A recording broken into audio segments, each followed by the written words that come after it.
Alors, dans la forme normale conjonctive, donc dans l'exemple, donc on a c'est la conjonction de deux disjonctions. Vous avez cette première disjonction avec cette. Enfin, je vais faire le diaporama.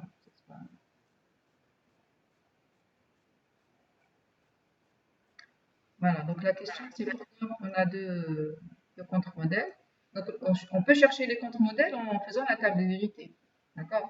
Et c'est pas ce qu'on voulait faire. On ne voulait pas passer par la table de vérité puisque nous on dispose de la forme normale conjonctive.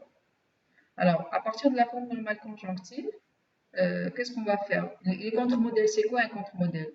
C'est les instantiations où la formule est à faux. C'est ça un contre-modèle. Donc je regarde quand est-ce que alpha est à faux. Comme alpha c'est une conjonction, il suffit que l'un des termes de la conjonction soit à faux pour que ça soit à faux. Parce que pour que ça soit vrai, il faut que les deux soient à faux. Alors, il suffit que l'un des deux soit à faux. Il suffit que P ou non Q soit à faux, ou bien non P ou non Q soit à faux. Donc, c'est équivalent à dire P ou non Q égale à faux, ou non P ou non Q égale à faux. Maintenant, ce terme-là, P ou non Q, ça c'est une disjonction de littéraux, égale à faux. Pour que ça soit à faux, une disjonction, quand est-ce qu'une disjonction est à faux? Il faudrait que les deux termes soient à faux. Donc, il faudrait que P soit à faux, il faudrait que non Q soit à faux. Et donc, non Q à faux, ça veut dire que Q est à vrai. D'accord? Donc, on extrait le premier contre-modèle à partir de la première disjonction et on extrait le deuxième contre-modèle à partir de la deuxième disjonction. Parce que non P ou non Q égale à faux, si et seulement si non P est à faux et non Q est à faux. Et donc, ça veut dire que P est à vrai et Q est à vrai. D'accord? C'est clair? D'accord, oui, oui, madame, merci. Donc, est-ce qu'il y a d'autres questions sur le cours? Il n'y a pas d'autres questions?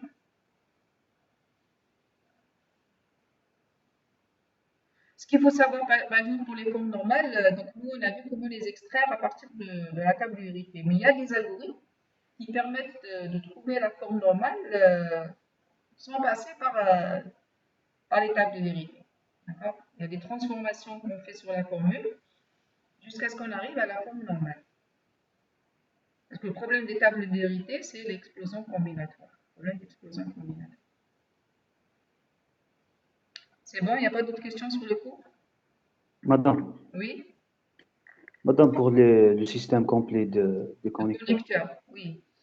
Euh, euh, oui, oui. on a démarré de A et B, et on a trouvé non alpha euh, ou non bêta. Pour quel ensemble? Pour quel ensemble? Madame, le non O. Ah, le nom ou oui. Attendez, je vais essayer de voir est-ce que le nom ou est-ce que le nom ou. Donc pour montrer que le nom ou est un système complet de connecteurs, on va passer. Non, je pense que ça c'est avant.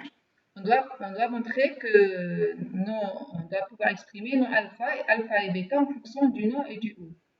Donc on doit démarrer de alpha et bêta. D'accord? Oui, madame. On doit démarrer de alpha et bêta.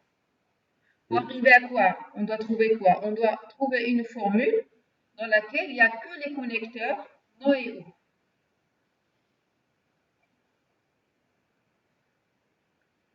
D'accord?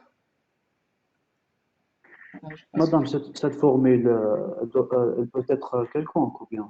non, elle ne doit pas être quelconque, elle doit être équivalente à alpha et bêta. Elle ne doit pas être quelconque. Voilà, je suis Mad- arrivée. On ne doit pas trouver une formule.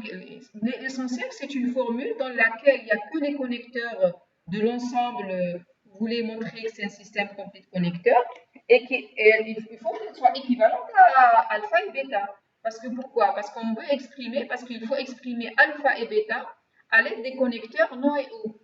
De oméga 1. Ici, j'ai pris oméga 1, c'est non ou. Et je veux montrer que non u, c'est un système complet de connecteurs.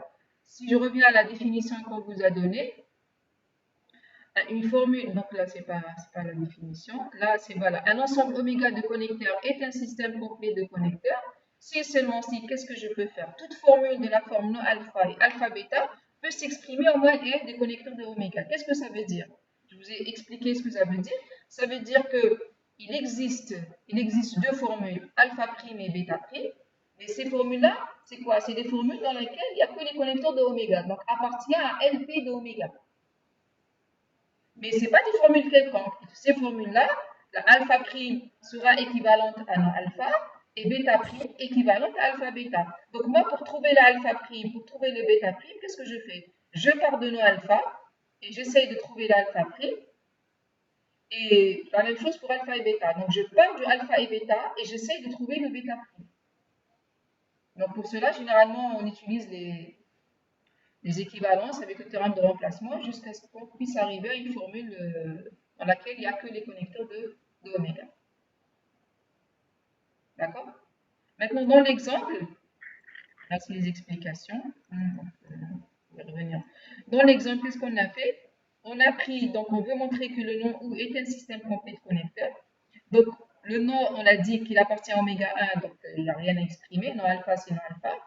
Maintenant, alpha et bêta, je dois trouver le bêta prime. Le bêta prime, c'est quoi? C'est une formule dans laquelle il n'y a que des connecteurs de oméga 1. Et pour faire ça, donc je pars de alpha et bêta et je fais des transformations en remplaçant des sous-formules par une formule équivalente. Et le théorème de remplacement permet de vous dire que la formule que j'allais obtenir est équivalente. Donc moi, quand je pars de alpha et bêta et j'utilise la double négation, donc la formule que je viens de proposer ici, on a remplacé alpha par non alpha et bêta par non alpha, elle est équivalente à la première. D'accord? Après, là, on va utiliser une autre équivalence aussi pour obtenir d'abord la double négation. Oui, on fait la double négation sur toute la formule. Donc, ça ne change rien. On obtient une formule équivalente à la première. Et puis, on remarque qu'on a une négation. Vous avez une négation ici. Il y a une négation, plutôt c'est celui-là. Il y a une négation. À l'intérieur, ici, il y a une négation. Ici, et une négation. Donc, je retrouve la formule du où alpha ou bêta est équivalent à non alpha ou non bêta. Donc, je peux remplacer cette formule-là par celle-là. C'est non alpha ou non bêta. D'accord? Et donc, c'est ça mon bêta prime. Donc, ce bêta prime, vous voyez qu'il n'y a que le ou et le non. Et c'est équivalent à alpha et bêta. Donc, ça veut dire que alpha et bêta, je peux le transformer en une formule dans laquelle il n'y a que le non et le ou. Qui veut dire que le nom et ou est un système complet de connecteurs. D'accord? C'est clair? Madame, D'accord, madame. D'accord. madame, Oui, oui. ici, quand on fait un remplacement, il faut qu'on fasse le remplacement pour les deux sous-formules, genre alpha et bêta. On ne peut pas faire non alpha et bêta. Dans cet exemple, dans cet exemple. Mais si j'ai un autre exemple, je ne le ferai pas pour. Par exemple, si je prends la flèche, je vous ai donné à faire la flèche. Oui. Ben, la flèche, c'est pas la même chose. Le alpha et le bêta ne jouent pas le même rôle. Oui, mais donc c'est possible. Je peux Yani, remplacer Madame. que alpha par non alpha, bien sûr. C'est d'accord. toujours valable si on met alpha et non bêta. Bien sûr, c'est une formule équivalente. Ouais. Mais moi, pour faire apparaître cette équivalence-là, la troisième que j'ai utilisée, la dernière, celle-là, hein, moi, je voulais avoir quelque chose de ce genre-là. Je voulais avoir une formule de ce type-là. Hein, c'est ça que je voulais obtenir. Donc, c'est pour ça qu'on a introduit d'abord le nom sur l'alpha et le bêta. Madame, On a introduit le nom sur toute la formule pour avoir quelque chose de similaire à celui-là. Donc, vous trouvez, voici le nom alpha. Après, il y a un nom de nom ici, le nom de nom alpha. Et puis il y a le et suivi du nom voilà, je retrouve ça. Donc il y a le nom, parenthèse, nom, il y a à l'intérieur nom alpha et nom bêta. Donc ça c'est le ou entre ces deux-là. C'est le ou entre ça et ça. Non, c'est pas plus tard comme ça. Je le laisse comme ça. D'accord? est-ce qu'on peut montrer un système complet de connecteurs à partir d'un autre système? Oui, qu'on oui, oui, peut... on peut le faire, oui. C'est le même principe. Ok, merci. D'accord. Donc là, du moment maintenant que je sais que le nom est un système complet de connecteurs, je peux l'utiliser pour montrer que voilà, notre ensemble est un système complet de connecteurs. Donc il faudrait montrer non alpha, exprimer non alpha et alpha ou bêta en fonction des connecteurs de cet ensemble-là. Donc c'est parce que Dans l'exemple de l'ensemble nom et flèche, j'ai démontré à partir du nom et. nom et flèche. Non, on, on doit démontrer le nom et flèche. Oui. Donc quel exemple? Je ne vous ai pas Euh, donné. non, dans le deuxième exercice, le nom flèche. Le nom flèche. Ici. Oui, Oui, le nom oui, flèche. Vous pouvez utiliser le système nom et quand vous le nom utilisez le est. système Oui, nom ou. merci. D'accord? Vous pouvez utiliser le nom et quand vous pouvez utiliser le nom ou. Il faut juste rappeler que le nom E est un système complet de connecteurs. D'accord? Mais généralement, on travaille avec le nom et. On travaille avec le nom et on est plus à l'aise avec le nom. Merci. Je vous en prie. D'autres questions?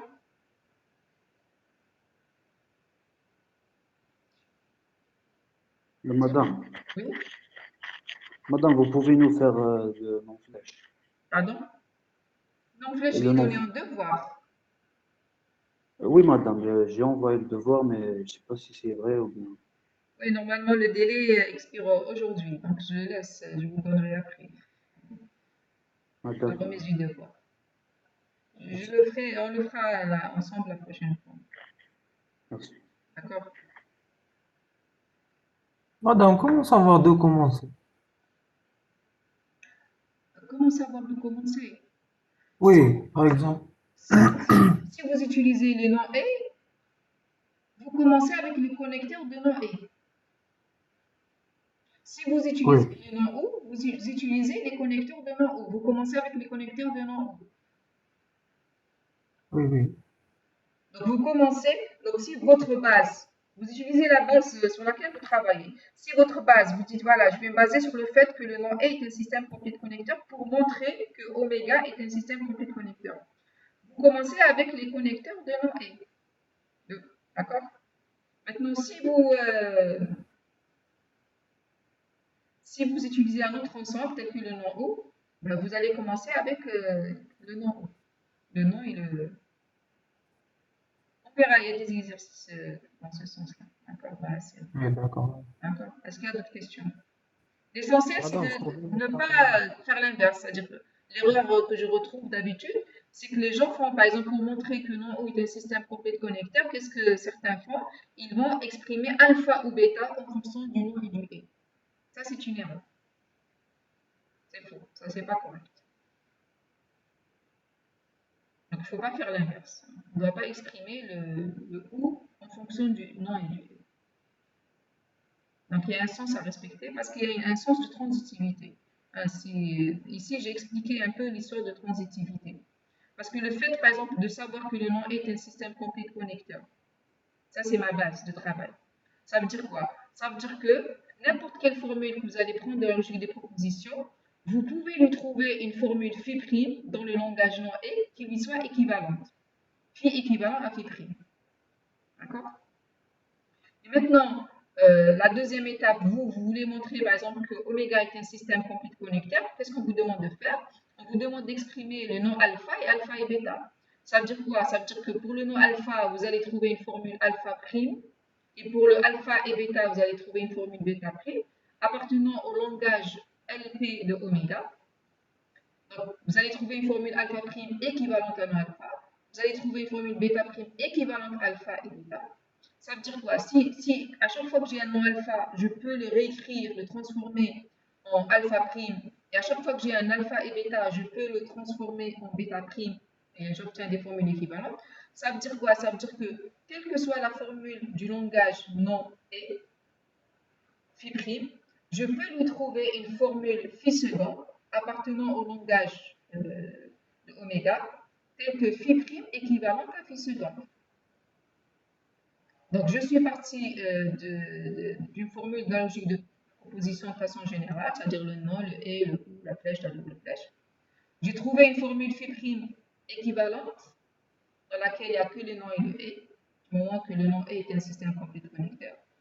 Maintenant, si je prends n'importe quelle formule de cet ensemble-là, de nom et, eh bien, le fait d'avoir trouvé le alpha prime et le bêta prime, hein, le fait d'avoir alpha prime équivalent à alpha et le fait d'avoir bêta prime équivalent à alpha et bêta, ça veut dire n'importe quelle formule alpha, phi prime, hein, n'importe quelle formule phi prime ici du langage non et, je peux lui trouver une formule phi seconde qui appartient à LP de oméga, donc il n'y a que les connecteurs de oméga équivalents à phi prime.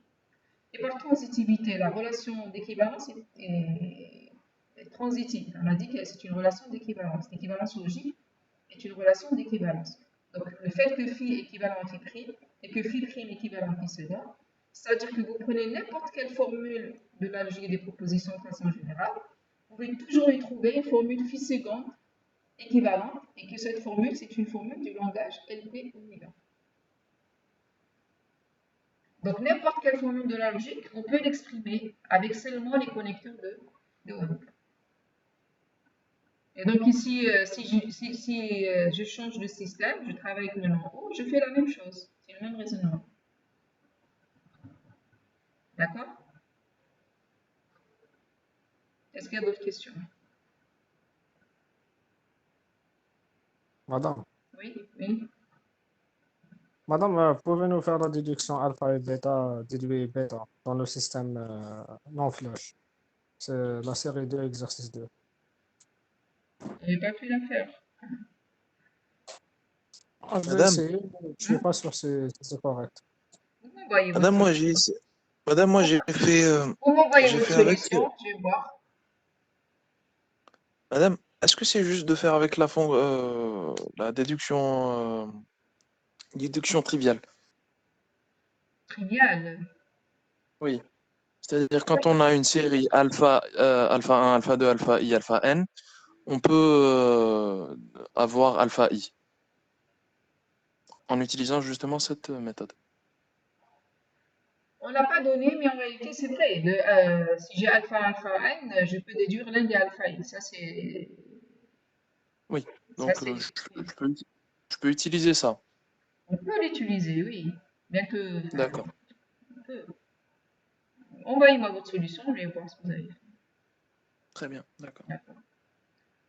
Enfin, si nécessaire par la suite, vous donnerai la solution. Je vais vous l'envoyer la solution par la suite. Mais j'aimerais bien avoir vos solutions pour voir comment vous avez réfléchi. D'accord? D'accord. Est-ce qu'il y a d'autres questions? Madame, il y a une question sur le chat. Ouais, j'ai pas vu le chat. Merci. Alors, c'est quoi la différence entre théorème de substitution et de remplacement? C'est une grande différence. Théorème de substitution et théorème de remplacement. D'ailleurs, on va utiliser aujourd'hui le théorème de substitution. Alors, qui peut peut-être répondre? Théorème de substitution. Théorème de remplacement, on est en train d'utiliser, hein, en long et en large. On va utiliser la dernière fois dans l'exercice 3, c'est ça? Dans l'exo 2 plutôt. On l'a utilisé dans l'exo 2. D'accord? On a utilisé le théorème de remplacement. Dans le théorème de remplacement, qu'est-ce qu'on faisait? Ils peuvent répondre. Madame, Oui. on ne peut pas dire que le théorème de remplacement est une généralisation du théorème de substitution. En quelque sorte, c'est une généralisation, mais il y a une différence quand même. On peut le voir. D'ailleurs, je l'ai dit dans mon cours. On peut le voir comme étant une généralisation. Mais il y a quand même une différence. C'est pas la même chose, bien sûr. Dans le théorème, on va commencer par le théorème de remplacement puisqu'on l'a déjà utilisé. Le théorème de remplacement, qu'est-ce qu'on fait?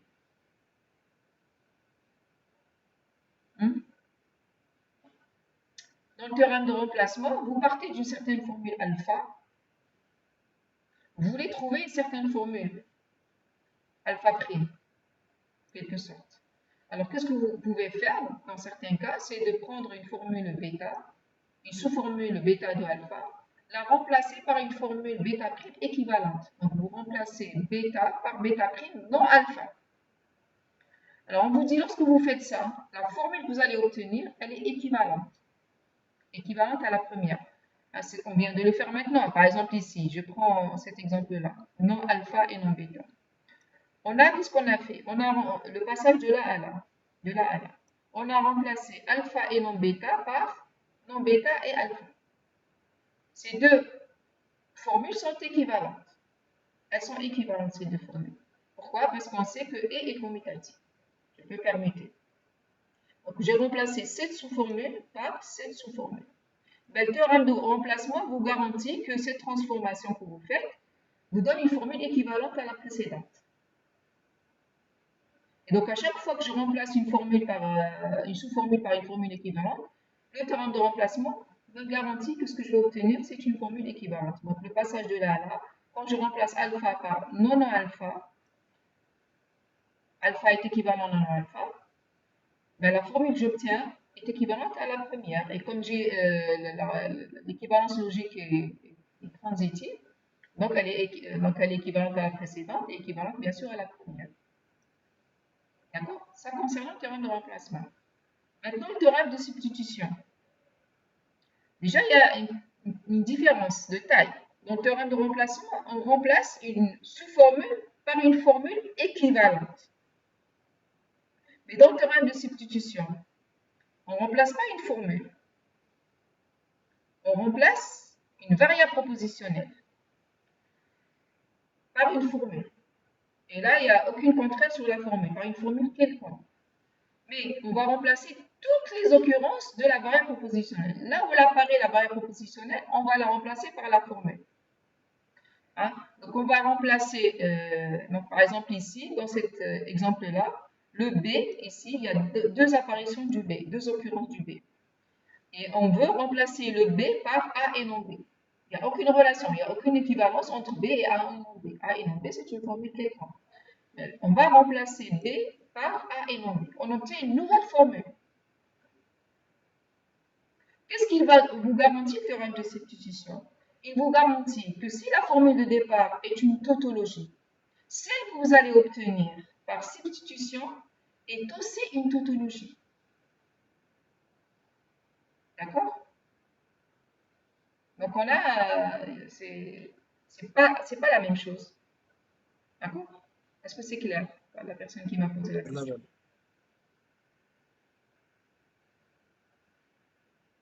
Donc là, on ne parle pas d'équivalence, mais on parle de tautologie, c'est plus fort. Si la formule, elles sont équivalentes, alpha et alpha prime sont équivalentes. Mais c'est beaucoup plus qu'équivalent, c'est des tautologies. Mais je pars si la première est une tautologie. Si la première n'est pas une tautologie, bien sûr, ce que je vais obtenir, je ne peux rien dire. Si la première est une tautologie, alors celle que je vais obtenir par substitution est une tautologie. D'accord? Est-ce qu'il y a d'autres questions?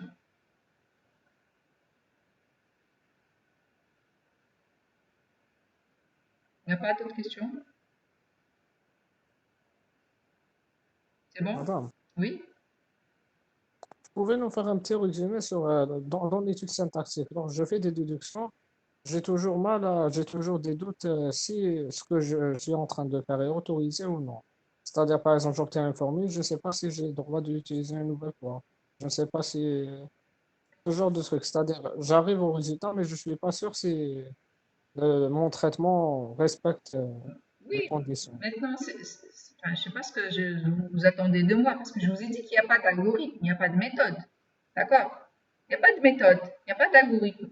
Maintenant, quand vous avez déduit quelque chose, tant que vous êtes dans la même branche, et que la formule que vous voulez utiliser n'a pas été éliminée, vous pouvez la réutiliser.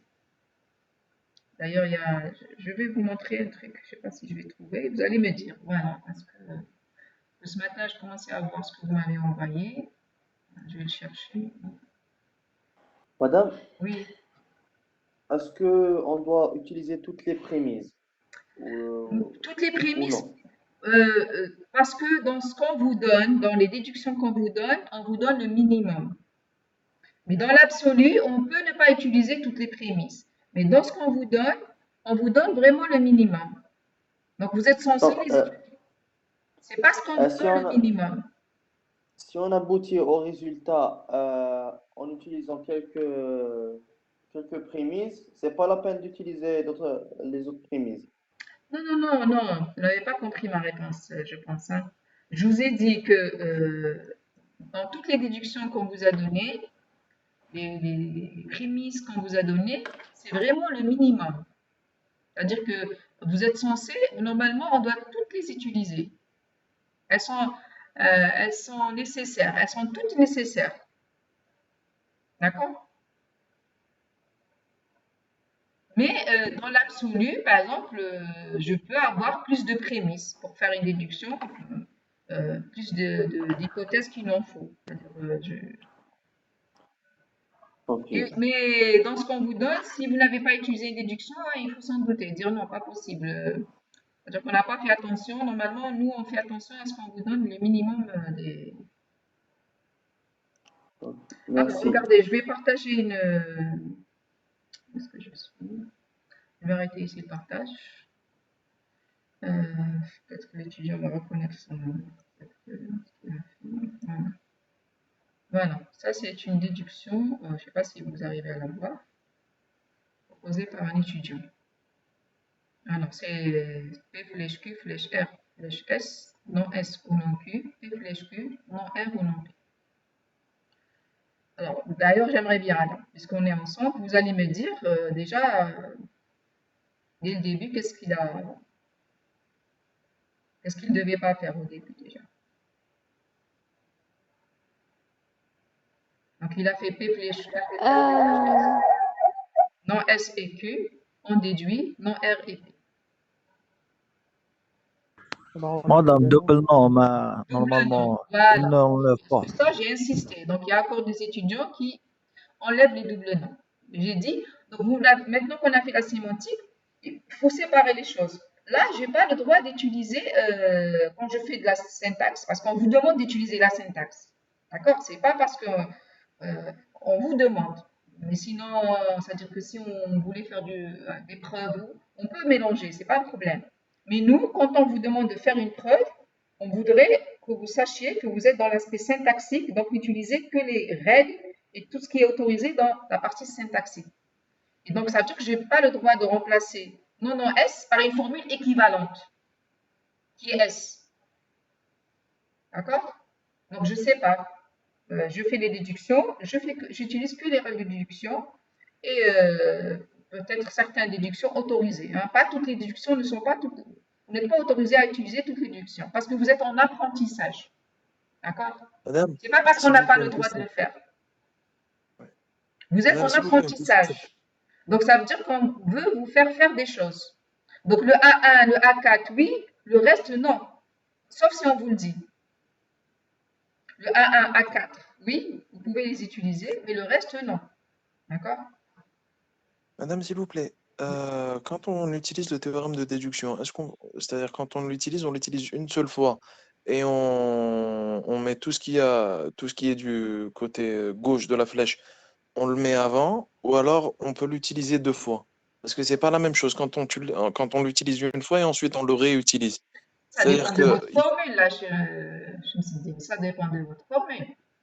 c'est-à-dire quand il y a beaucoup de flèches, Voilà, on peut pas utiliser c'est une. pas le fait qu'il y a beaucoup de flèches, ça dépend de la formule. On avait des formules, il y avait beaucoup de flèches, mais on a utilisé le théorème de remplacement qu'une seule fois.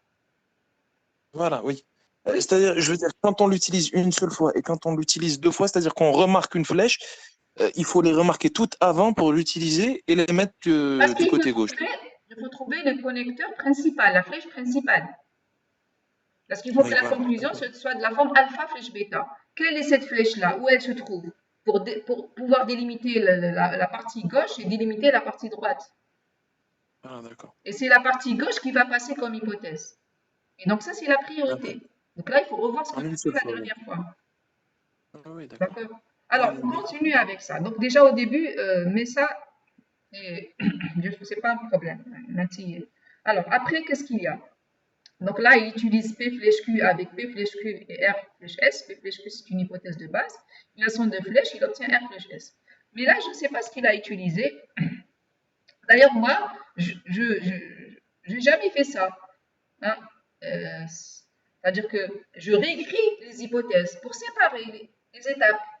j'étais à une étape où j'ai appliqué le théorème de remplacement, vous avez le temps. Et puis, ça donne quelque chose de plus propre, un travail propre. Je réécris mes hypothèses. Donc là, je vous déconseille de faire comme il a fait. Hein. De la dernière étape de ces transformations, il commence la déduction. Il n'y a pas le feu. On réécrit les hypothèses. Après, quel est le problème après? Alors, il fait non S et Q.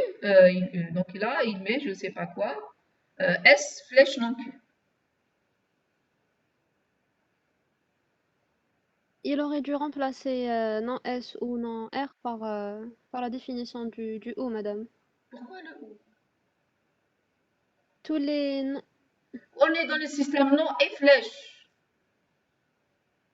On est dans le système non Oui, et madame. flèche soumis. Attention, vous n'avez pas le droit d'utiliser le O. D'ailleurs, je n'ai pas recopié. Il y a quelqu'un qui m'a fait qui a travaillé avec le O, alors qu'on n'a pas le droit de le faire. On est dans le système non et flèche, c'est-à-dire que je n'ai le droit d'utiliser que les règles du non, les règles du et les règles de flèche.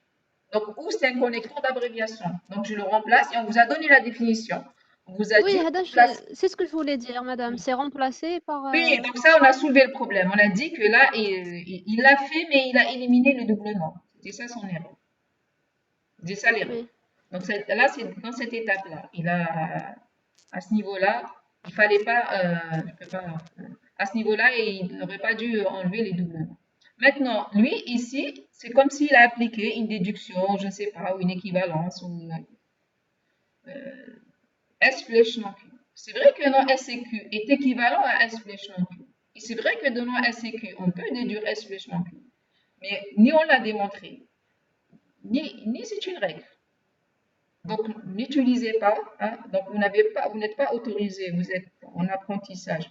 Vous n'avez pas le droit d'utiliser, même si c'est des choses qu'on a démontrées, vous n'avez pas le droit de les réutiliser, sauf si on vous le dit, mis à part les deux que je vous ai donnés, le A1 et le A4.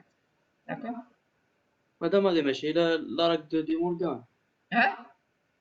La règle des Morgans. هذه La règle des Morgans. وي Non.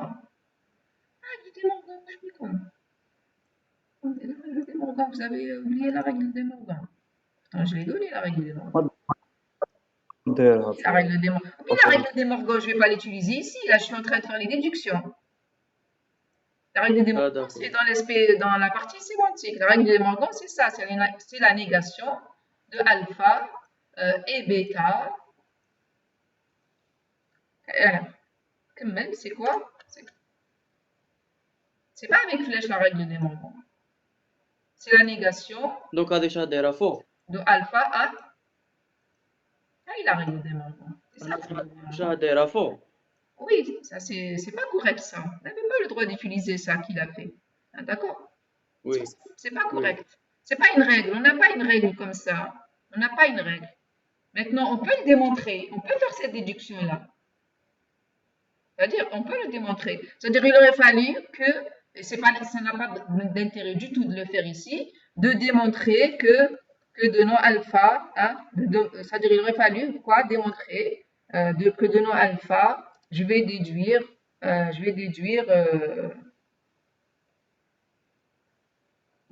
Madame, oui. mais j'ai pas compris pourquoi c'est faux quand il a écrit le nom S ou nom Q, c'est Hein, le nom S et Q. c'est Pourquoi S. c'est pas d'accepter? Ça, est-ce que c'est une règle qu'on vous a donnée? Est-ce que c'est une règle du système non et flèche? Est-ce que c'est une règle du système non et flèche? Non, je parle pas de la flèche, Annie, je parle là le nom S ou nom Q quand il a écrit nom, t'as S et Q.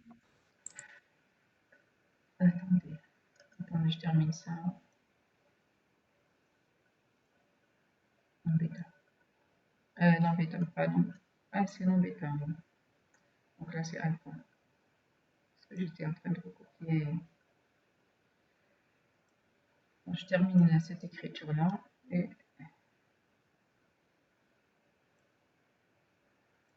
là, parce que vous revenez en arrière.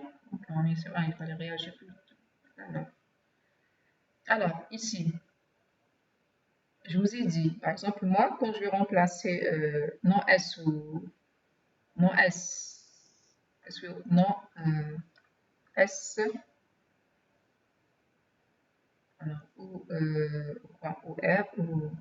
Non, non, non, c'est pas comme ça. On a non S. On a non S ou non R. Donc ça, on va le remplacer. En appliquant la définition qu'on vous a donnée, vous allez obtenir non. De quoi? Non, non S et non, non Q. Voilà. Non, non. Entre non, non. S et non, non. Et non, non. R, là j'ai mis R, je pense. Et il y avait Q plutôt, moi j'ai mis R. Donc je vais mettre ici Q. Donc, pour être conforme à non, non. Voilà. Ben, j'ai dit qu'on laisse comme ça. Pourquoi? Parce qu'on est en train de faire des déductions. Et donc, au niveau déduction, on voudrait que vous utilisez que les outils qu'on vous a donnés dans la partie syntaxique. Est-ce que dans la partie syntaxique, on vous a donné que non non S, de non non S, parce que si je veux appliquer la déduction A1, pas la règle d'élimination du nom, je ne peux pas le faire. Par exemple ici, si je prends cette formule-là, qu'est-ce que j'applique pour les enlever? Il faut me dire qu'est-ce que vous appliquez, quelle est la règle que vous appliquez. Hein? L'introduction du nom. Non, comment ça l'introduction? C'est pas l'introduction. Vous avez dit que vous voulez éliminer le nom. Et non, ce double nom, ce double nom. Je vais éliminer ça. Ah, Oui. Par quoi? Par quoi je vais le remplacer? Madame, mais si on sait que non, non, S ou S. On le sait, mais ça c'est un résultat sémantique. Il faut faire la part des choses. Ce qui est syntaxique est syntaxique. Nous, on vous demande de faire des choses. C'est comme si je vous mets dans une chambre, avec un matériel, et je vous demande de travailler qu'avec ça. Vous n'avez pas le droit d'utiliser autre chose. D'accord. Donc, dans la syntaxe, j'utilise les outils de la syntaxe, et dans la sémantique, j'utilise les outils de la sémantique. C'est pour vous. Par la suite, c'est vrai que quand on va passer à des choses plus concrètes, après, bien sûr, on verra qu'on peut basculer. On a vu à la fin qu'on peut basculer de l'un à l'autre. Mais moi, quand je vous demande de faire une déduction, il faut faire la déduction. Et pour faire la déduction, vous utilisez que les outils syntaxiques. D'accord, madame. Madame, donc là, on suppose ce qu'il y a dedans, on dit élimination du et, on va non, non, S, on dit élimination du non, trop S. N'oubliez pas que ça, il est à l'intérieur, il n'est pas à l'extérieur. Il est à l'intérieur. Oui, on suppose qu'il y a à l'intérieur. On suppose, comment on suppose? Il est à l'intérieur, on ne peut pas l'enlever le double nom. Je vous ai dit, lorsqu'il y a une négation, toute cette formule, c'est une négation. Quand vous avez une formule sous la forme d'une négation, je vous ai dit qu'on ne peut pas la décomposer, on ne peut pas la toucher. Madame, elle veut dire qu'on suppose une hypothèse provisoire non non S et non non Q et on la décompose. Ben non. Voilà. Non, mais ça va vous rimer à quoi de supposer non non S et non non Q? Non. Mais celle-là, vous pouvez Madame, pour l'utiliser la suite. Non, ça va pas. Ça va pas. Ça va pas marcher. Madame, on suppose le nom pour avoir une contradiction. Mais pourquoi vous voulez enlever le double nom ici? Pourquoi vous voulez l'enlever? J'ai pas compris.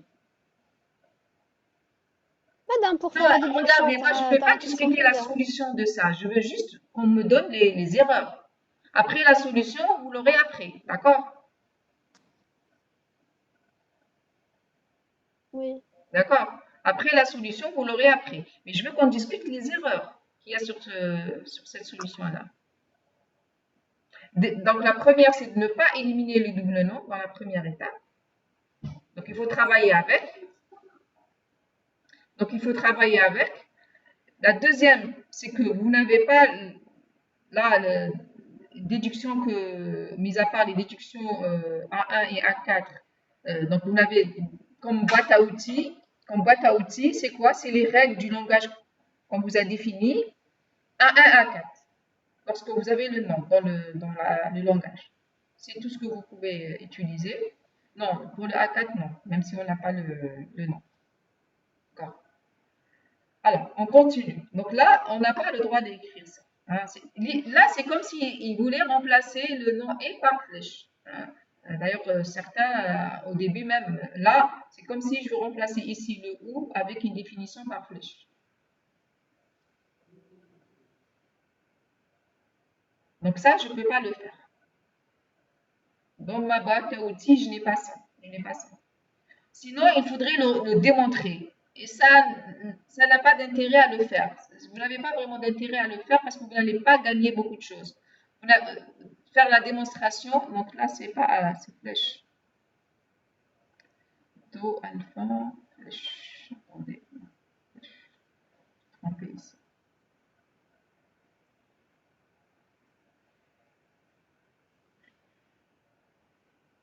Alpha, flèche, non, bêta. Démontrer ça, hein, donc juste l'utiliser. Ici, ça n'a pas vraiment d'intérêt parce qu'on peut le faire avec les outils que vous avez. On peut le faire et ce n'est pas compliqué. On peut travailler avec les outils que vous avez. Ça ne facilite pas la preuve. Hein. Le fait d'utiliser ça, c'est vrai que c'est correct comme déduction. Mais ça ne facilite pas la preuve pour autant. Et puis, je vous dis que vous êtes en apprentissage, vous ne devez pas utiliser les déductions, les autres déductions qu'on a démontrées, mis à part voilà. Alors, maintenant, est-ce qu'il y a un autre problème, mis à part ça?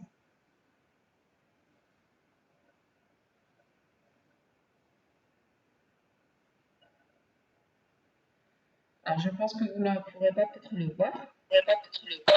Madame, Oui, Imen.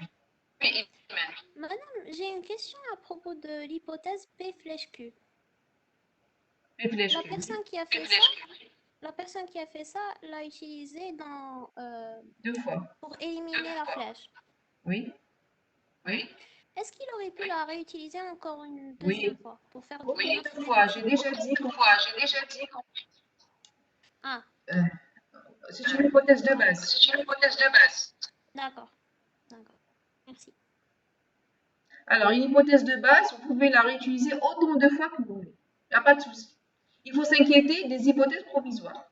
Justement, le problème ici, c'est... Imen, éteignez votre... S'il vous plaît. Donc, R et ici, les hypothèses provisoires, c'est là où on risque de faire des erreurs, on risque d'avoir des problèmes. C'est-à-dire que, par exemple, ici, regardez, j'ai R et P. Je vais l'utiliser. Donc, il a utilisé ici, dans cette partie-là. Donc, élimination du et, il obtient P. En supposant que ce qu'il a fait là est correct. Là, d'ailleurs, ici, regardez, hein, qu'est-ce qu'il a fait? P, R et P, je sais pas. Notion de flèche, oui. Il a supposé qu'à partir de nom R et P, je ne sais pas ce qu'il a fait. Non, de P flèche Q. Oui, voilà, regardez. C'est vraiment... Quand on fait... D'ailleurs, j'ai beaucoup de reproches à vous faire, hein, lui. Il y a des étudiants qui m'envoient des trucs pleins de ratures. Je vais pas m'amuser à le corriger, sincèrement, hein, déjà, à le voir. Si je trouve une rature, moi, je regarde pas. On m'envoie des trucs, ils prennent même pas la peine de le mettre comme ça, normal. Ils me l'envoient à l'envers, inversé.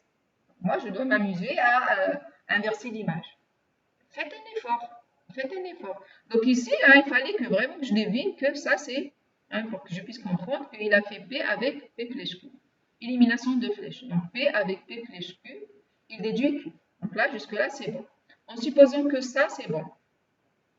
Donc, il a d'abord déduit non Q, parce que là, il a supposé S, il déduit non Q, et il a une contradiction. Donc, lorsqu'il a une contradiction, cette hypothèse est éliminée. D'accord? Elle est éliminée. Donc, ici, lorsqu'il va la réutiliser, elle est réutilisée ici. L'hypothèse n'existe pas, parce qu'elle est éliminée par cette branche. Mais oui, il ne s'est pas rendu compte. Pourquoi il ne s'est pas rendu compte? Parce que quand il a éliminé le et, il l'a fait 2 fois. Il a éliminé le et pour obtenir le p, et il a éliminé le et pour obtenir le r. Il a continué ici, il a éliminé le r et p, donc il s'est dit je barre ici, je barre ici. Il ne s'est pas rendu compte. Moi, je n'ai pas le droit d'utiliser une formule provisoire quand elle est éliminée par une autre branche. Cette hypothèse-là, elle est éliminée par cette branche-là. Donc, il faudrait que lorsque j'utilise l'hypothèse, il faudrait qu'elle soit toujours d'actualité, quel que soit le niveau des autres branches où je descends. Donc là, c'est pas correct ce qui est fait. Et ça, c'est une erreur qu'on peut retrouver facilement, hein. Donc c'est pour ça qu'il faut aller en profondeur et après faire une autre partie où on peut utiliser des choses. Là, ça revient à dire que j'ai éliminé 2 fois, alors qu'en fin de compte, lorsque je vais utiliser ça, cette hypothèse-là, elle est déjà éliminée. Je n'ai pas le droit de le faire. Est-ce qu'il y a des questions? Madame le non-clu, est-ce qu'on peut l'utiliser autant de fois qu'on veut? Lorsqu'on élimine la flèche, on obtient quelque chose. Le Comme non- là, S flèche non-clu et S. On a eu non-clu. Il a utilisé le. Si j'avais besoin une autre fois de non-clu. Si vous descendez dans la même, tant qu'elle n'a pas été éliminée, les hypothèses n'ont pas été éliminées, vous pouvez la réutiliser. Mais si une des Mais si hypothèses... j'avais éliminé le S, Hein? si j'avais éliminé Voilà, le S, c'est bon. voilà, j'ai pas le droit. D'accord. Voilà. Si par exemple là j'ai éliminé le S et après je vais la réutiliser, non, je peux pas parce que le S a été éliminé. D'accord? Et pour l'introduction de la flèche, j'ai introduit une flèche. Je l'utilise. C'est la même chose, c'est la même pendant- chose.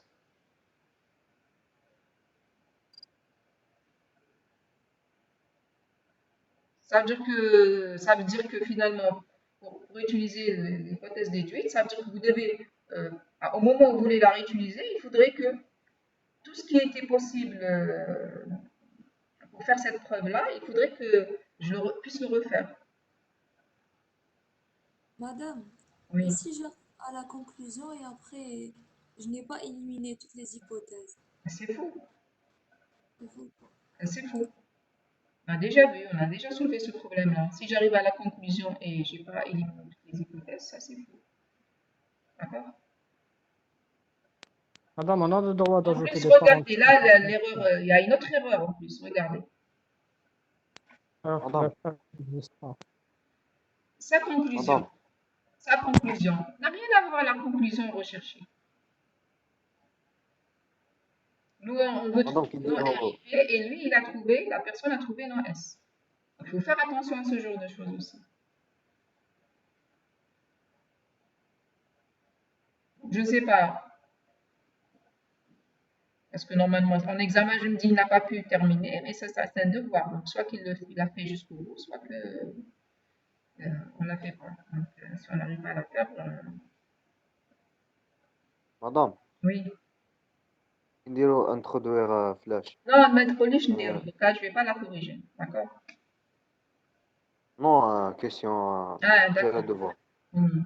نديرو introduire flash. نسوبوزيو بيتا. لازم نلقاو سيجما هكذا. Ça dépend ce que vous voulez démontrer. On suppose le membre gauche de la flèche. مي هيبوتيز بروفيزوار هذيك لازم نستعملوها ولا ماشي لازم؟ باش نلقاو بها بيتا ولا نلقاو Oui, بها بيتا باسودو. il faut l'utiliser. كم نوتيليزيهاش Hein? فو. Hein? كم نوتيليزيهاش فو. C'est pas faux à 100%, mais votre déduction passe mal. Hein, c'est pas faux vraiment à 100%. Moi, je dirais, hein, j'aime pas ouvrir la brèche, mais parce que si j'ouvre la brèche, vous risquez de faire des bêtises. D'accord? Donc, je préfère vous dire qu'il faut l'utiliser. D'accord. D'accord? Donc, j'arrête Madame, le document. Oui. Madame, si j'ai alpha après un traitement de... Les 6, je préfère les arrêter là. Si vous avez une question, vous posez par, vous m'envoyez. D'ailleurs, peut-être moi ce que je vous encourage à faire, parce qu'on doit avancer. Sur la plateforme modèle, on peut ouvrir un chat, pas un chat, on peut ouvrir un forum. Déjà, je l'avais fait, je pense, pour la première partie. Je ne sais pas si il y a eu plus de participation. Et là, vous pouvez poser vos questions et les étudiants peuvent intervenir. Ou sinon, au pire des cas, vous m'envoyez par mail. Question. D'accord? Désolée de vous arrêter. D'accord? Alors, on va maintenant je vais autrement. Ça, je vais fermer.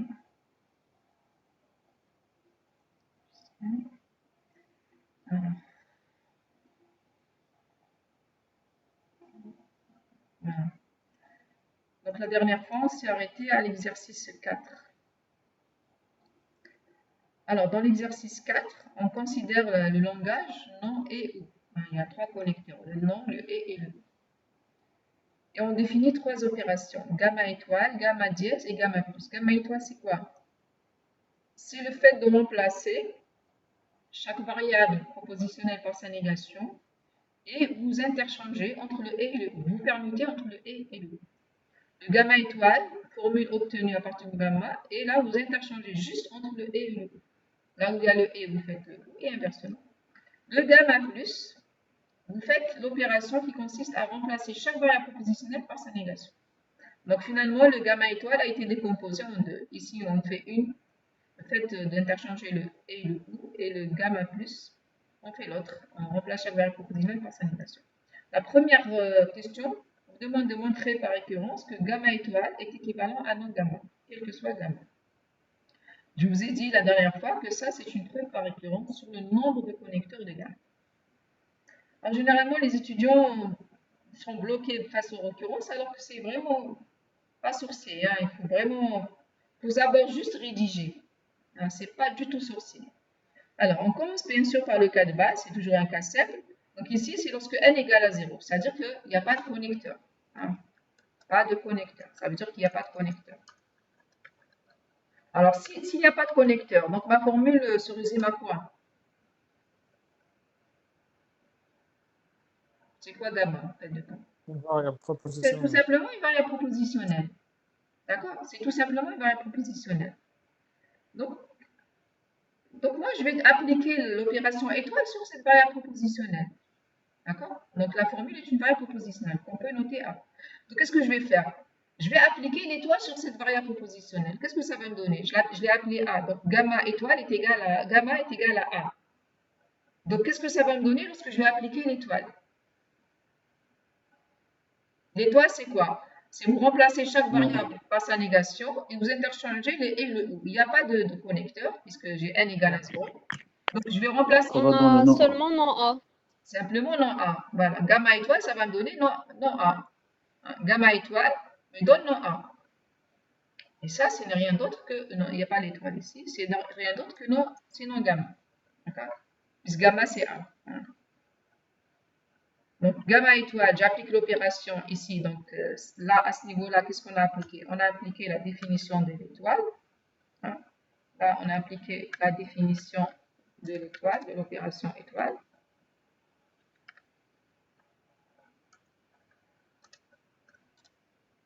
Après, on a fait quoi? On a remplacé A par gamma. Hein. Ici, qu'est-ce qu'on a? On a gamma qui est égal à gamma. Hein. On a remplacé A par gamma, puisque on a A qui est égal à gamma par hypothèse. Par hypothèse, on a gamma, on est dans l'hypothèse où gamma c'est A. Donc, on vient de vérifier pour le cas de base. Maintenant, le cas général. Il faut toujours écrire l'hypothèse de récurrence. C'est quoi? On suppose que la propriété est vraie jusqu'à l'ordre n. Ici, c'est vrai qu'on n'a besoin que de l'ordre n. Mais de façon générale, c'est comme ça. On suppose que la propriété est vraie jusqu'à l'ordre n. Ça veut dire quoi? Ça veut dire si vous prenez n'importe quelle formule gamma dont le nombre de connecteurs est inférieur ou égal à n, lorsque vous appliquez le gamma étoile, c'est équivalent à non gamma. Et ceci est vrai pour toutes les formules gamma dont le nombre de connecteurs, hein, donc quel que soit gamma dans le langage non et ou, tel que le nombre de connecteurs de gamma est inférieur ou égal à n, donc c'est ça, on est dans le cas où c'est inférieur ou égal à n. Qu'est-ce que j'ai? Ma propriété est vérifiée. Ça veut dire quoi? Gamma étoile, c'est équivalent à non gamma. Qu'est-ce que je dois faire? Je dois la montrer à l'ordre n plus 1. C'est-à-dire je dois la montrer pour les formules dont le nombre de connecteurs est n plus 1. D'accord? Donc c'est pour cela, je vais prendre une formule dont le nombre de connecteurs est n plus 1. Donc là, j'adapte la notation pour faire apparaître le nombre de connecteurs. Donc je mets gamma indice n plus 1. une formule du langage non-OO telle que le nombre de connecteurs, c'est n plus 1. D'accord?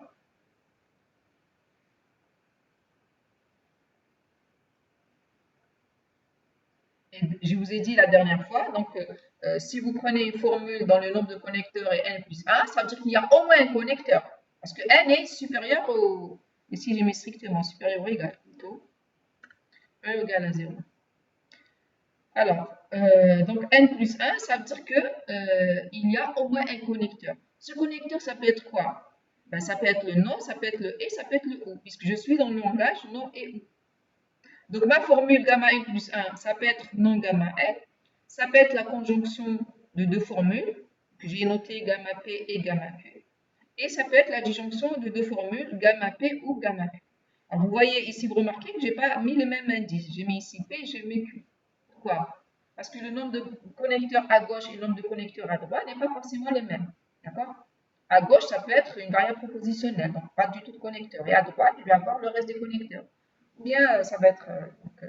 l'essentiel que le nombre total entre le nombre de connecteurs dans gamma P et le nombre de connecteurs dans gamma Q, quand je les somme, je trouve n. Maintenant, qu'est-ce qu'il faut faire? Donc, il faut montrer la propriété pour chacun des cas. On va commencer avec le cas où c'est non gamma n. D'accord? On va commencer avec le cas où c'est non gamma n. Qu'est-ce qu'on va faire pour montrer l'équivalence? On doit partir du membre gauche, par exemple. On n'a pas le choix ici. On va partir de gamma étoile. On va partir parce qu'on veut montrer une propriété de ce type-là.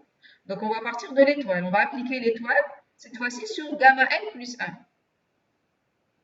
D'accord? Alors, quand vous appliquez l'étoile sur gamma n plus 1,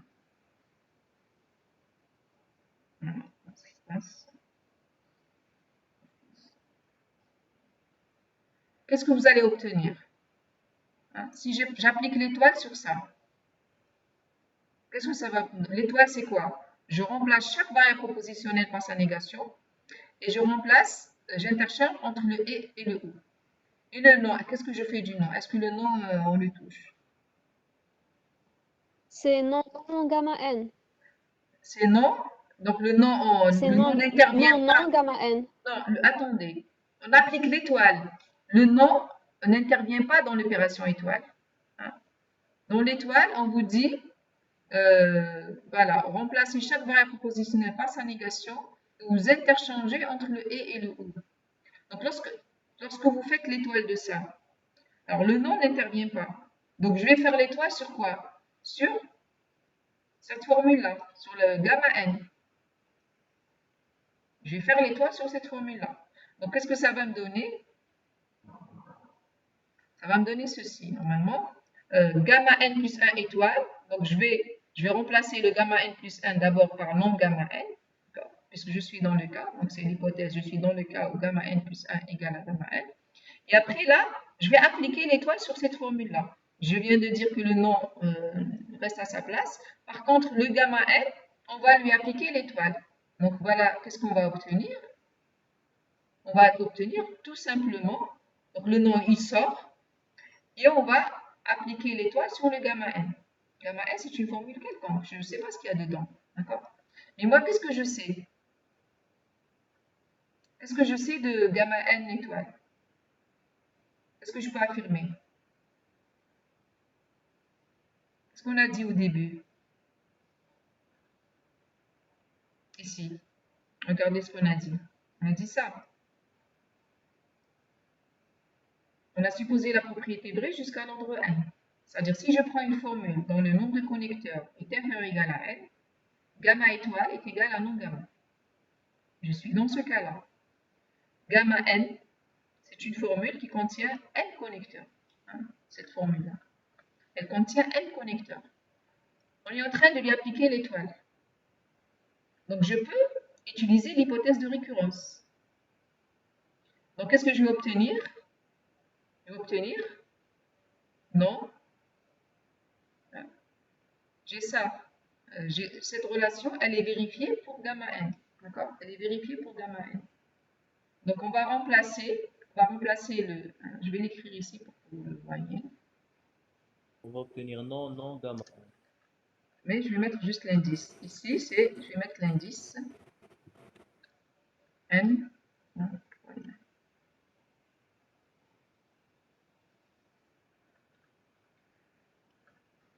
Voilà. Voilà. Par hypothèse de récurrence, j'ai cette relation-là. D'accord? J'ai gamma n étoile est équivalent à non gamma. Donc, je peux remplacer le gamma n étoile par non gamma. Donc, effectivement, je vais obtenir non, non, gamma n. D'accord? Donc, on va remplacer, on va obtenir non, non, gamma n. Alors, qu'est-ce qu'on va faire maintenant? Vous pouvez me dire ce qu'on va faire maintenant.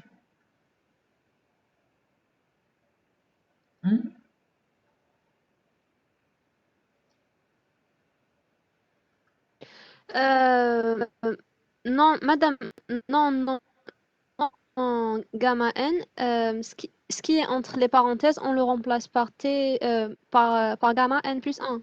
Voilà, tout à fait. Il suffit de revenir à la relation de départ ici. J'ai ça. J'ai gamma n plus 1 qui est égal à non gamma n. D'accord? Donc, il suffit de remplacer ce non gamma n là. Je vais le mettre en ouvert. Ce non gamma n, je le remplace par gamma n plus 1. Ce non gamma n, il est égal à gamma n plus 1, parce que je suis dans le cas de... Et je vais obtenir justement ce que je voulais. Donc voilà, je vais remplacer, donc là c'est une équivalence. Voilà, c'est égal. Donc c'est non gamma n plus 1. Donc on vient de le démontrer, c'est ce qu'il fallait démontrer. On est parti de gamma n plus 1 étoile, on est parti de là. On est arrivé là, à non gamma n. D'accord?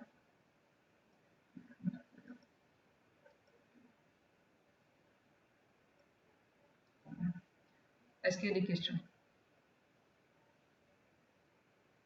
C'est bon? Et on peut faire la même chose pour les autres cas. C'est le même principe. Le principe reste le même. Donc, on prend le cas de gamma n plus 1 égale gamma p et gamma q.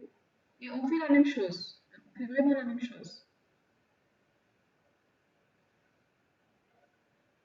Donc, il suffit de partir de gamma n plus 1 étoile, de remplacer le gamma n plus 1 par gamma p et gamma q, d'appliquer l'étoile, et puis d'utiliser l'hypothèse de récurrence. C'est bon? Est-ce que c'est clair? Hein? Je pars de gamma n plus 1 étoile, je remplace gamma n plus 1 par gamma p et gamma q. J'applique l'étoile comme on a fait ici, mais là j'ai un et, c'est gamma p et gamma q. Qu'est-ce qui va se passer ici? Qu'est-ce que je vais obtenir? Gamma P ou gamma Q. Hein? J'interchange de E. Le et va devenir un ou, forcément. N'oubliez pas, l'étoile, je vais l'appliquer ici sur le gamma p et je vais l'appliquer sur le gamma q. D'accord? Donc, je vais obtenir gamma p étoile.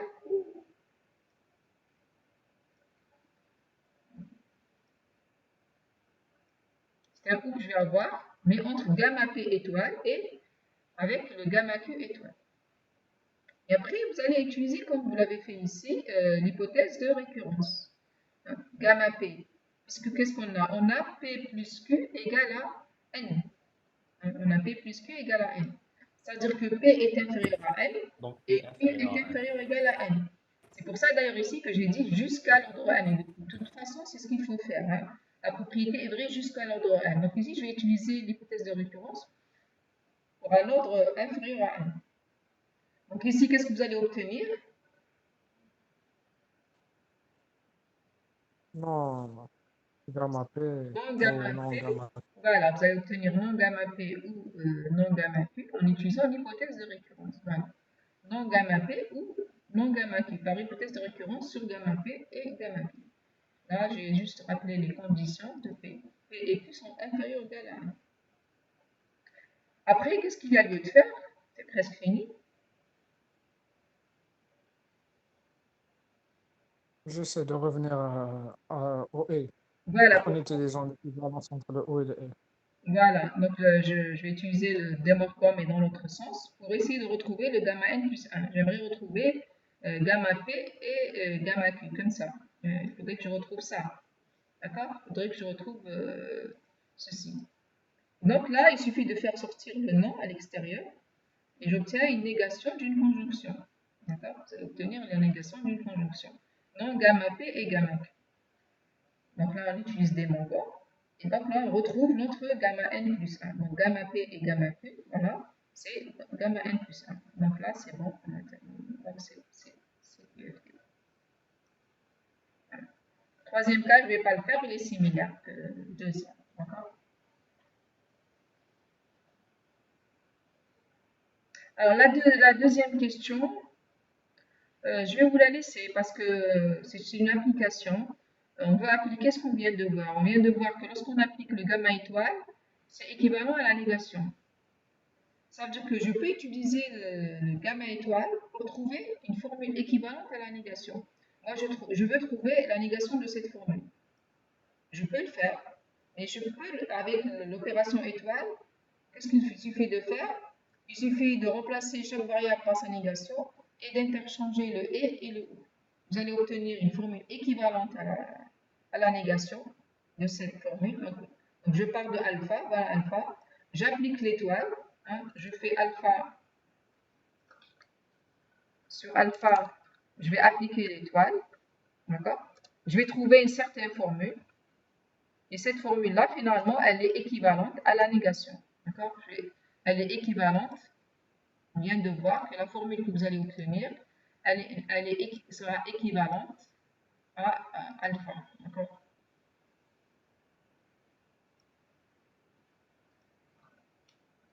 Donc la formule que vous allez obtenir en appliquant l'étoile, elle sera équivalente à alpha. Et après, on vous demande de la simplifier parce que vous aurez des doubles noms. Hein. Donc vous pouvez la simplifier. D'accord? Donc une façon de trouver la négation, c'est d'inverser entre le et le ou et de remplacer chaque variable propositionnelle par sa négation. Maintenant, la troisième question. On nous demande de montrer que gamma est une tautologie si et seulement si gamma plus en est une.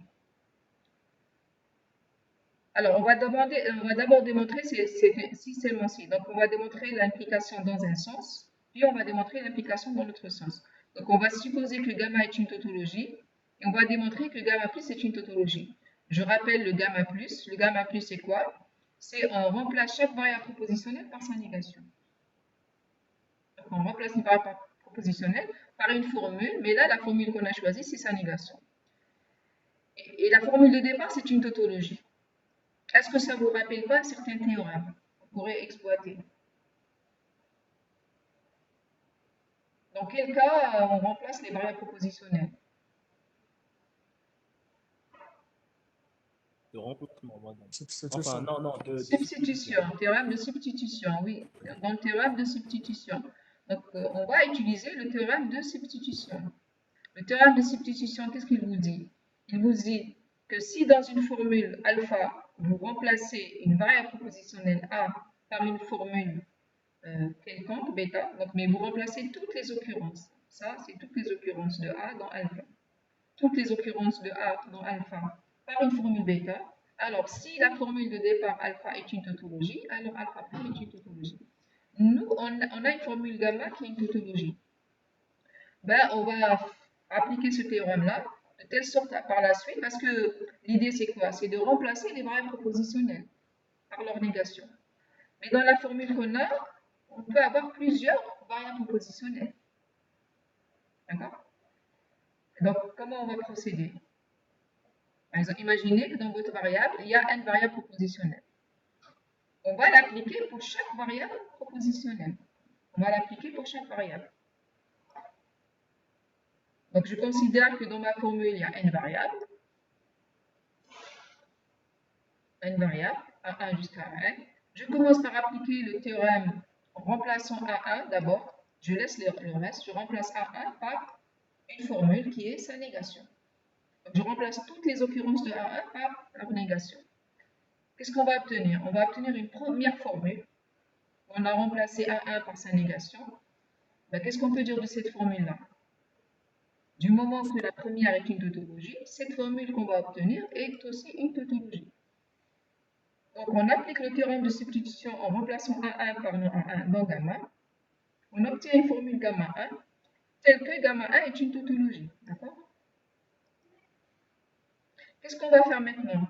On va appliquer sur gamma 1 la même chose. Le théorème, s'il y a encore des variables propositionnelles, on va remplacer la suivante par sa négation. On va obtenir une formule gamma 2. Et cette formule-là serait aussi une tautologie. Donc, le théorème de substitution assure que c'est une tautologie. Jusqu'à ce qu'on arrive à la dernière variable propositionnelle, le AN. Donc, on réitère ce processus-là jusqu'à ce qu'on arrive à AN. On va remplacer AN par sa négation et on va obtenir une formule gamma N. Et cette formule gamma N est une tautologie. D'accord? Donc, on répète le même processus pour chaque variable. Donc, on réitère le processus sur gamma 1 en substituant A2 par sa négation. On obtient une formule gamma 2 telle que gamma 2 est une tautologie, ainsi de suite, jusqu'à obtenir gamma n.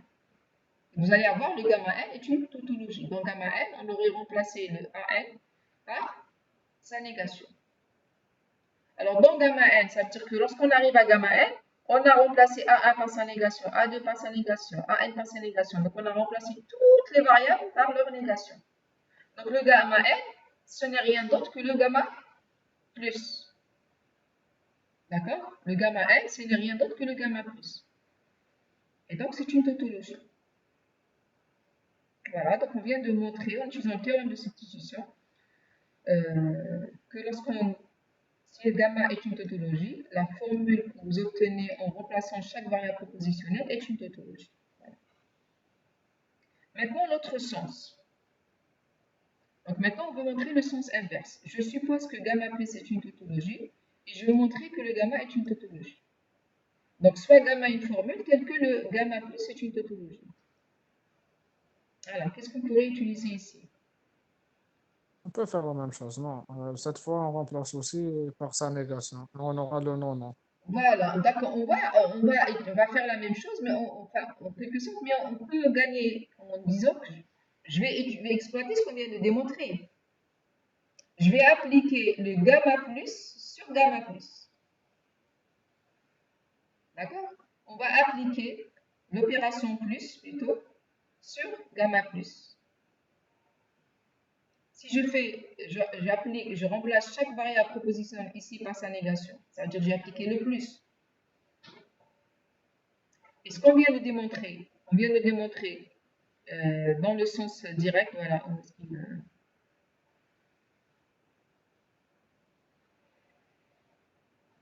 petit arbre.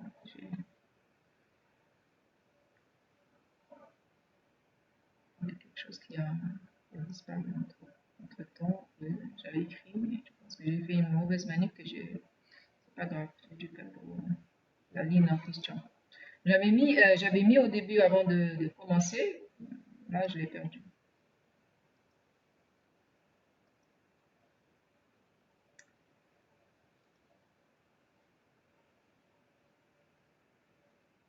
Non, c'est plutôt l'été avant. Voilà, c'est là. Moi, je me suis perdue. Donc voilà, on a montré ça. On a montré que lorsque vous avez une formule qui est une tautologie, alors le gamma plus est une tautologie. Je parle de la formule gamma plus, qui est une tautologie. Je lui applique le plus, donc je vais obtenir une tautologie. Ce qu'on vient de le démontrer. D'accord? D'après 3a. Le 3a, c'est ce qu'on a démontré ici. Hein, c'est ce qu'on a démontré ici. Hein, tout ça, ce qu'on a fait comme preuve ici. Va vous donner le gamma plus plus. C'est le gamma plus plus. Et bien, on peut affirmer, d'après ce qu'on vient de démontrer, que c'est une tautologie. Maintenant, effectivement, quand on voit le processus de gamma, on est parti à gamma plus, en remplaçant chaque variable par sa négation. De gamma plus, on est passé à gamma plus plus plus, en remplaçant chaque variable par sa négation. Donc, qu'est-ce que vous aurez? Devant chaque variable, vous aurez deux noms. Et donc, en remplaçant nos noms A par A, dans la formule, vous allez retomber sur la formule de départ. Donc le gamma plus plus, ce n'est rien d'autre que pour notre gamma. Le gamma plus plus, c'est rien d'autre que gamma. C'est équivalent. En quelque sorte, normalement, j'écris là équivalent. Équivalent. Parce qu'il faut remplacer le non A par A. Et donc, si c'est équivalent, du moment que gamma plus plus est équivalent à gamma, ça veut dire que gamma est une tautologie. Donc, gamma est une tautologie. Est-ce qu'il y a des questions? Il n'y a pas de questions? Alors, la quatrième question, je ne vais pas la faire, c'est une preuve par récurrence, donc c'est similaire à la première. On va faire la cinquième. On vous demande de montrer une équivalence, un peu abstraite, parce que gamma double flèche sigma est équivalent à gamma dièse double flèche sigma dièse le tout plus. Alors, je rappelle, le dièse, c'est quoi? Le dièse, c'est une formule obtenue de gamma en interchangeant le et le ou. Et le gamma plus, c'est la formule obtenue de gamma en remplaçant chaque variable propositionnelle par sa négation. D'accord? Qu'est-ce qu'on va appliquer ici? Qu'est-ce qu'on peut appliquer? C'est une équivalence, donc on peut utiliser le théorème de remplacement. Alors, j'ai choisi de partir du membre droit. D'accord? Alors, qu'est-ce qu'on peut faire déjà à ce niveau-là? Cette opération plus, c'est quoi? C'est remplacer chaque variable propositionnelle par sa négation. Donc, le connecteur double flèche n'est pas concerné. Donc, ça va être les variables qui vont se retrouver dans le gamma dièse et les variables qui vont se trouver dans le sigma dièse. D'accord? Ici, ce que je peux faire, c'est appliquer le plus jusqu'au niveau où je peux. Le plus ne concerne pas la double flèche. Il concerne juste les variables positionnelles. Donc, ça va concerner les variables qui vont se trouver dans le gamma dièse et les variables qui vont se trouver dans le sigma dièse. Voilà. Maintenant, on peut utiliser les résultats précédents. Par exemple, ici, qu'est-ce qu'on a? On a gamma étoile est équivalent à gamma dièse plus quel que soit gamma. D'accord? Montrer que donc, ce résultat, il est correct. Donc, on peut l'utiliser. Donc, on peut remplacer gamma dièse plus par gamma étoile. On peut remplacer le sigma dièse plus par sigma étoile. Donc, on va utiliser la quatrième question. Moyennant le théorème de remplacement, ça vous donne des formules équivalentes. Alors, qu'est-ce qu'on peut faire là?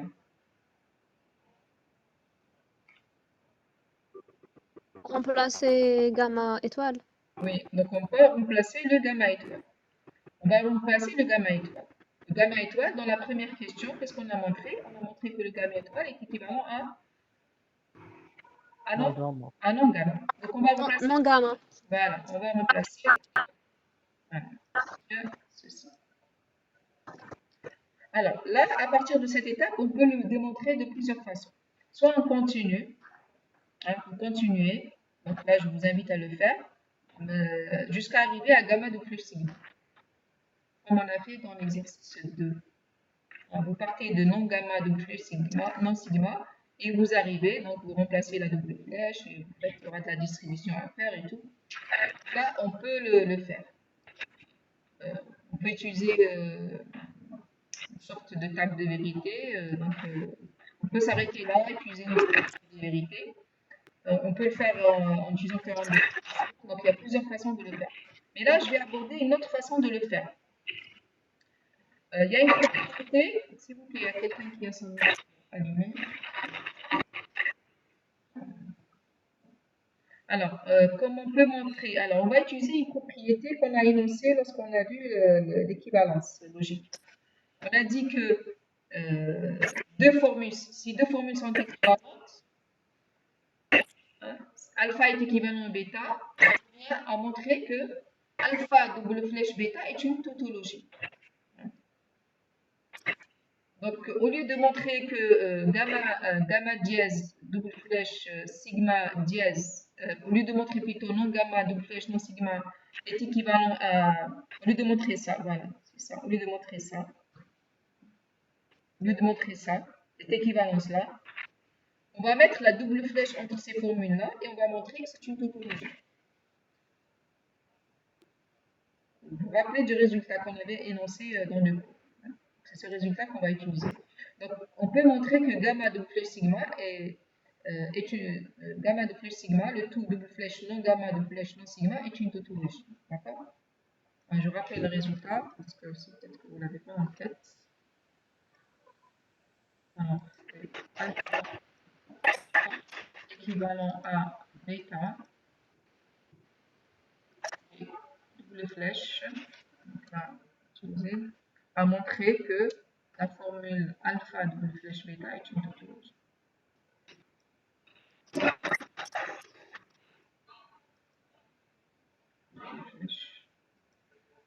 Bêta est une tautologie. Voilà.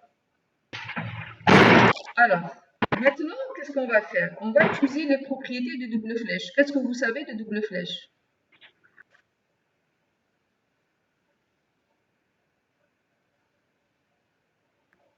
Voilà, je vous ai dit des équivalences remarquables ou classiques. Par exemple, quelles équivalences? Assinez ça, s'il vous plaît. Je crois que c'est votre papier. Alors, ici, pour le double flèche, qu'est-ce qu'on peut appliquer?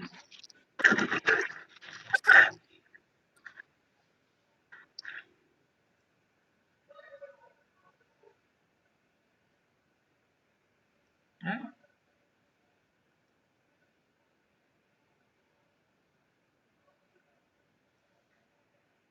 On peut appliquer les propriétés de commutativité, associativité. Parce que qu'est-ce que vous voyez? Regardez ici, vous avez gamma. Ici, vous avez gamma. Ici, vous avez non gamma. Donc, je me dis que si je les ai côte à côte, ça va me donner une formule particulière. Gamma double. Madame, la commutativité et l'associativité, c'est pas juste pour le et le on. Non, on a énoncé dans le document. J'avais partagé un document avec les étudiants. Vous n'avez pas vu? Moi, j'ai cru que pour l'implication, les implications et tout, à Non, part le pour E la et le double M, flèche, c'est on pas le on cas. n'a pas pour la flèche. La flèche n'est pas commutative, n'est pas associative. Mais la double flèche, si. D'accord. La double flèche, si. Je vais vous envoyer après un truc sans l'étape de vérité, mais je vais vous envoyer après, vous avez les équivalences classiques. Je l'ai donc juste après, je vais vous l'envoyer. Donc là, on voit qu'on peut ici, moyennant donc l'associativité comme l'addictivité, avoir gamma double flèche non gamma. La même chose pour sigma. D'accord? Donc qu'est-ce qu'on aura? On aura justement en appliquant ça, on va faire des transformations. Et on va voir cette formule-là, gamma double flèche sigma, le tout double flèche non gamma, double flèche non sigma. C'est équivalent à gamma double flèche non sigma, double flèche gamma double flèche non sigma. Alors, il n'y a pas que la commutativité et associativité. Commutativité et associativité.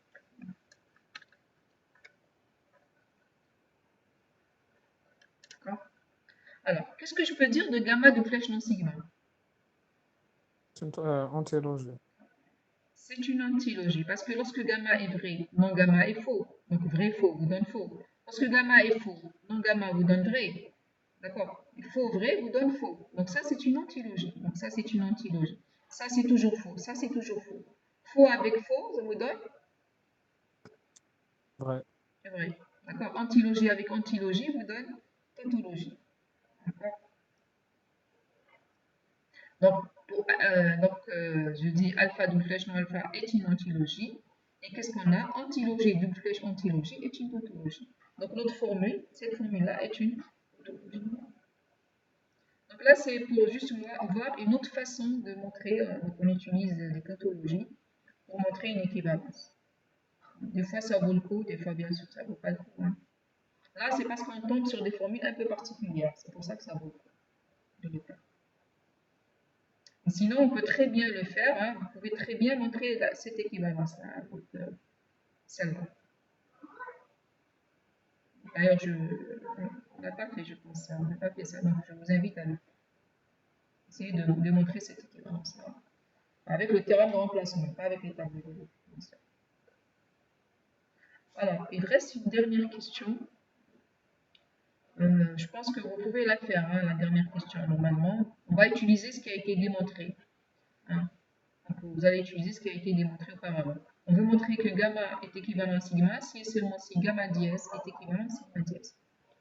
D'abord, il faut transformer. On va utiliser le même principe ici. Gamma équivalent à sigma, ça revient à dire que gamma double flèche sigma est une tautologie. D'accord? Maintenant, qu'est-ce qu'on peut dire de gamma double flèche sigma? On a démontré des résultats précédemment. Voilà, dans la question, on a démontré ça. On a démontré ça. Gamma double flèche sigma, c'est équivalent à gamma dièse double flèche sigma dièse. D'accord? Donc, si gamma double flèche sigma est une tautologie, donc forcément que le gamma dièse double flèche sigma dièse tout plus est une tautologie. D'accord? On va utiliser ce qu'on vient de voir tout de suite, juste avant. Donc, gamma dièse double flèche sigma dièse plus est une tautologie. D'accord? Et qu'est-ce qu'on a vu précédemment? Dans la question sur les tautologies, dans la question 3. Lorsqu'on applique le Voilà. plus, ça reste une Voilà. tautologie. Voilà. Si gamma est une tautologie, la gamma est une tautologie si et seulement si on a une équivalence. Donc, gamma plus tautologie implique gamma tautologie, inversement.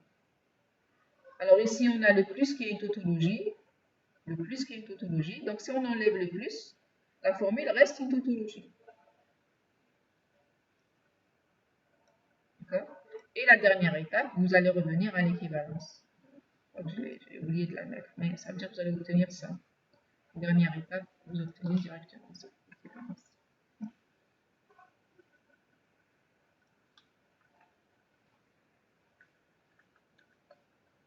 On utilise la propriété, donc voilà. Est-ce qu'il y a des questions? Je sais que l'exercice, il est un peu... il est différent des exercices que vous avez l'habitude de voir, mais il faut quand même un peu de théorie, un peu de trucs formels. Dans la série, il fallait insérer un exercice de ce genre-là. C'est pas sorcier, hein, c'est vraiment pas sorcier.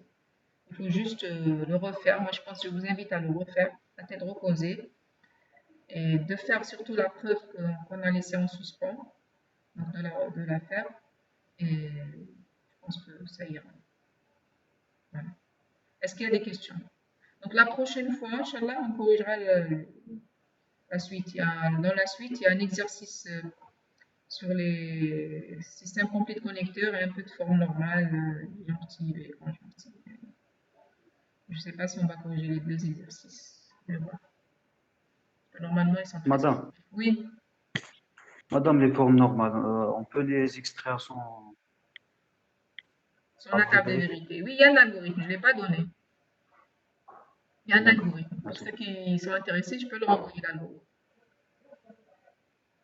Oui, madame. Oui, donc il y a un algorithme qui permet d'extraire les formes normales sans passer. C'est des transformations.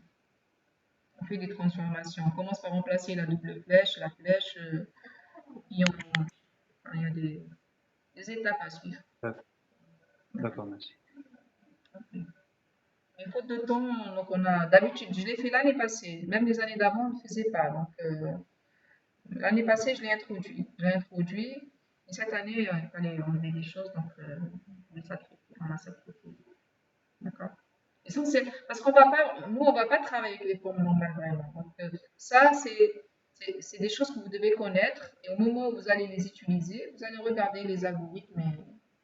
Donc, je pense que ça dépend ce que vous allez faire après comme master. Ça dépend des masters.